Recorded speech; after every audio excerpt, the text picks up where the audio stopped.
I'm Nora. I'm Vianca. Last Wednesday, we interviewed the superintendent about a lot of stuff. It was a really cool interview, so let's check it out. Hi, thank you so much for being here with us today. Thanks for having me. It's great to be here. Okay, we would like to start with some questions, and I would just like to know how you became the superintendent of BUSD. Sure. Well, hey, thanks for having me. Great setup you have in here. Really, really cool in here. I grew up in the state of Indiana.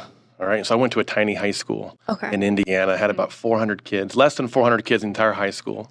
My graduating class in 1993 had 93 kids in it, tiny, right? And our whole district was only about 1,250 kids, and we were all in the same building.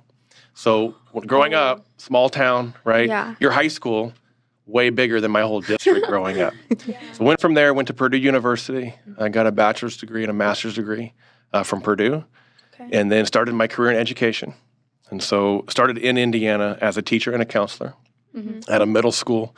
And then in 2002, moved out to California and worked in two districts prior to this one, Covina Valley and Walnut Valley, both teaching, counseling in those two districts. And in 2010, had an opportunity to be assistant principal in Ramona Middle School. And so did that for 3 years.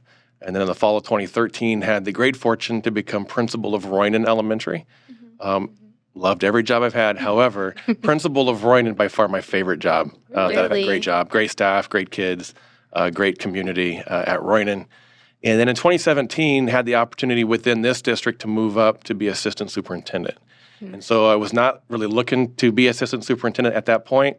Didn't really want to leave Roynan, but the opportunity presented itself. And I took the job as assistant sup. Did that till 2022, and then became superintendent here in 2022, and I'll be here as long as they'll keep me. Wow, that's really interesting. So, what would you say is the difference between being the superintendent and having a job in the school board? Yeah, so the difference between school board and superintendent, they're supposed to be completely different roles and responsibilities. I just came back from a conference in Anaheim where 4,000 school board members and superintendents met together to basically learn about all kinds of different things. But one of the things that people were trying to learn is what are the roles of a superintendent and the roles of a school board. And so a school board is an elected body for us, 5 members who are elected by the two cities, San Dimas and Laverne. And their role is to set the direction of the district and then provide oversight and accountability for the running of the district. So one of the most important things a school board does is hire a superintendent.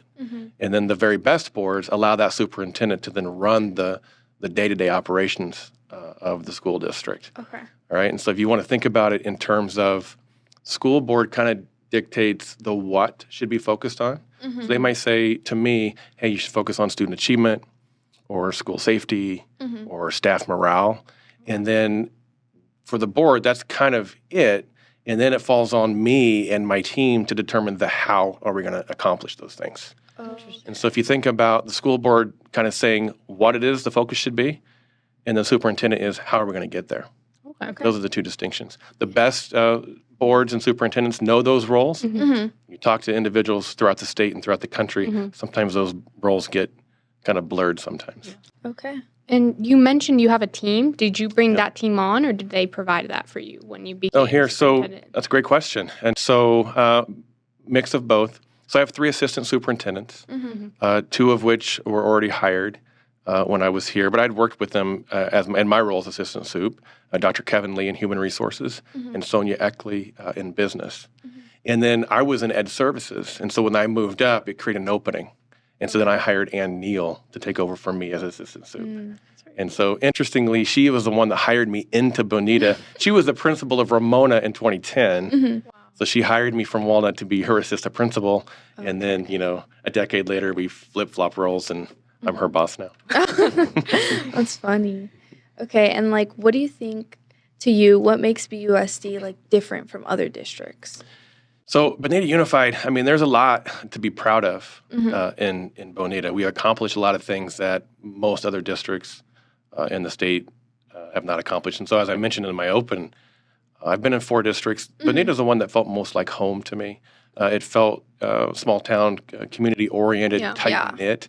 And so I have always loved that feel here. And I think because it feels that way, it feels that way not only to me, but individuals that come in, others that come into the district. Yeah. So we're able to retain and hire the very best people. And so if you ask any superintendent what's great about their district, they're always going to say people, which is fine. But I think, having been in other districts, ours are different. I think because so many either live in the community or grew up in the community, there's a responsibility that people feel to be successful. There's accountability, and there's a pride that people feel for Bonita Unified that it doesn't necessarily exist in other districts that I've worked in. Okay. And that has led to success. We have great success in Bonita. Top 8% of all districts, our language arts program is top 8%. Math programs top 9% in the state. Okay. We're only one of 15 districts. There are 350 districts in the California unified districts. One of only 15 that have higher academic achievement now than we had before COVID. And so we're just one of just a few. And so you get the list of things that we've accomplished really long. And so it's a great place to work.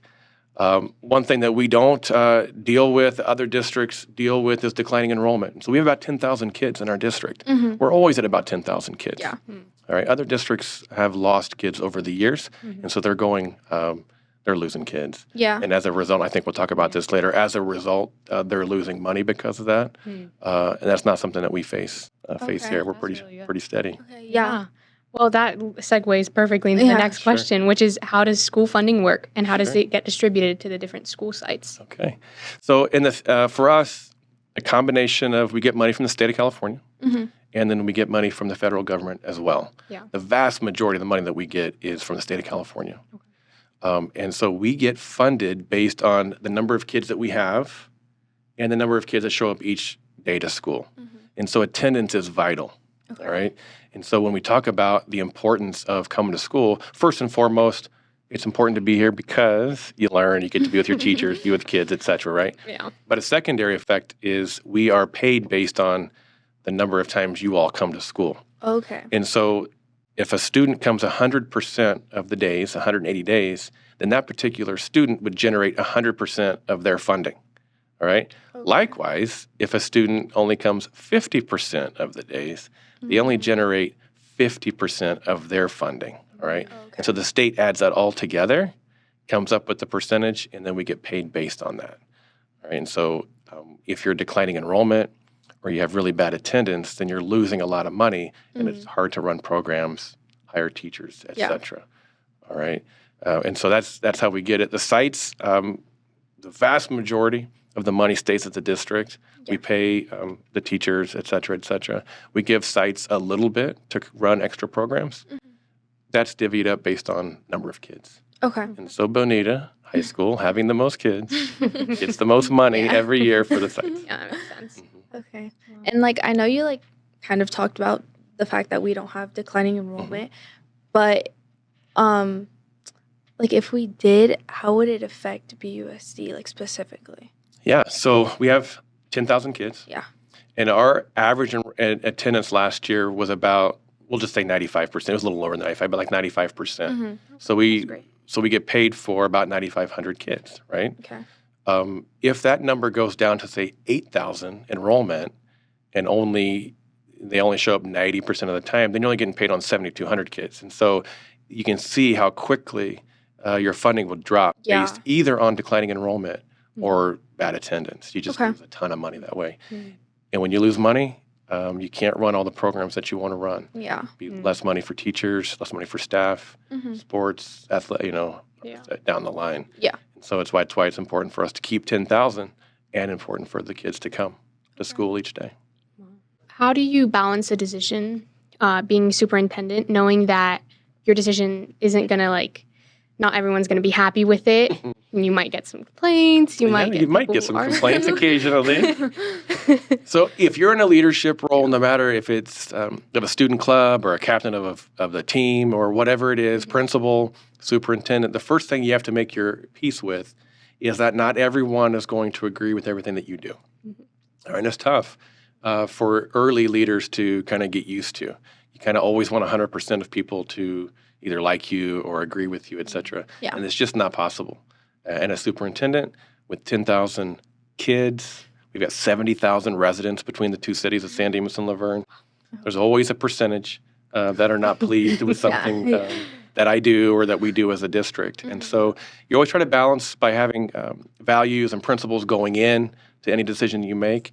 The easiest one, and although it sounds cliche, it really is the most important one. Are you doing what's best for students? Okay. And if you keep that in the back of your mind and you can justify every decision based on what's best for kids and keeping staff and the adults in that equation too, do what's best for kids, keeping in along that aligns what's best for adults as well, then you're going to almost always make the best decision. And even when you make those good decisions, there's still going to be a number of emails that you get to say, nope, you messed it up. You just have to get used to it, right? Yeah.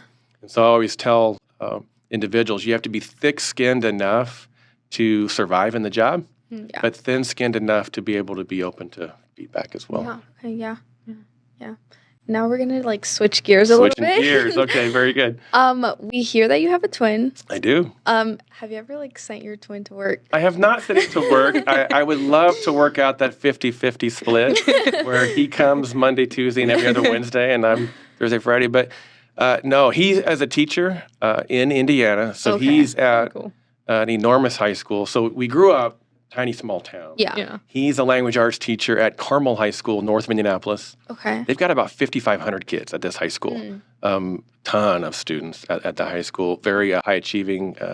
One of the best high schools in the state. But he teaches there, and he's also the president of their teachers union. Oh, okay. And so if you think about, and you might not know this, but superintendents and presidents of the union do a lot of work together, right? And so when he got his presidency of the union and I got my superintendent's job, I said, how awesome would it be if we were in the same district and we could work together because we think alike in many ways and it wouldn't take 20 seconds to solve some of these issues because we're the same. The same. So he's there. Don't think we'll work together because I'm not moving back. I don't like the cold and he cannot afford to come out here and live. Okay, yeah. Is it hard with him living so far away? Yeah. So I moved out here in 2002, and we've sometimes joked that why did I move so far away? I came simply for weather and just to experience something new, right? And when I moved out, I didn't know if I was going to stay. Yeah. And then of course it's 2024. I'm still here, and now wife, 3 kids. I'm not leaving in Texas. Right? But it is hard. Yeah. We go back at least once a year to spend time. Oh, okay. But yeah, no, it's a hard thing. Yeah, and I know you said you don't send him to work now, but when you guys were in school, did you guys ever think of pulling a switch? We would switch the seats. So sometimes we were in different classes, and so we after recess in elementary school, I'd go to his class and he would go to mine. But the kids all knew we switched, and so they were giggling and chuckling the whole time, and the teacher was it's 2 seconds. They're like, what's going on? Yeah. Oh, Matt, go to class. Okay. And so we'd switch. So never gave it away. Gave it away immediately. Well, we also hear that you played the drums. I do.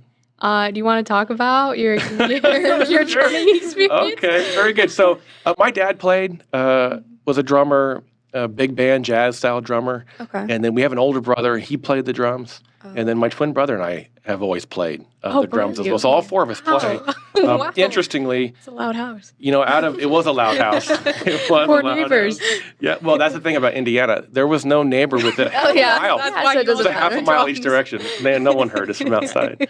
But I have 3 kids. My twin has 3 kids. My older brother has 1. None of them play. So, all 4 of us played. None of the 7 played, but so I don't know, why genetically, what happened there. But yeah, I have played for a long time, classic rock, pop. It's kind of all the same style. Yeah. And so I've played for years. Wow. Have you ever played during a meeting when people are getting too loud just to settle everyone down? You see if I'm getting anxious to do something, you see me tap, and that's sometimes it's a cue, it's time to do something else. Yeah. That's right. Yeah. I feel that's so cool though. Yeah. Do any I know you said they don't play the drums, but do they play any instruments? Any of the kids? No. So my little guy's in 4th grade, and he is forced to do either choir or orchestra. So he has a $20 violin that he plays. He never practiced it, and he does not like it at all. So he is not a musician. My oldest son, who's a senior in high school, makes his own music, more like hip hop type music. So he'll make that music, but it's all digitized, mechanized. He's not playing the instruments. He's just creating the beats online and stuff like that. So he did that, and then my daughter, who's a sophomore, nothing. Nothing. She's cross country, etc. in track, but not nothing. She'll listen music. to it, but She likes to listen, and sometimes. So I have an electronics set in the garage, which means I can put the headphones on, Yeah. and no one really hears it, except you can just hear the tapping of the pads, and so it's not obnoxious. Yeah. But still, she'll come out sometimes and just watch me play a that's little bit, cute. and just That's see really it. cool. Yeah. Yeah. thank you so much for being It here. was great being here. Thank you. Thank you. Thank you. Awesome. Thank you. We'd like to thank Superintendent Wien for coming out and doing this interview. He was a great interviewee. Oh yeah, Bearcats.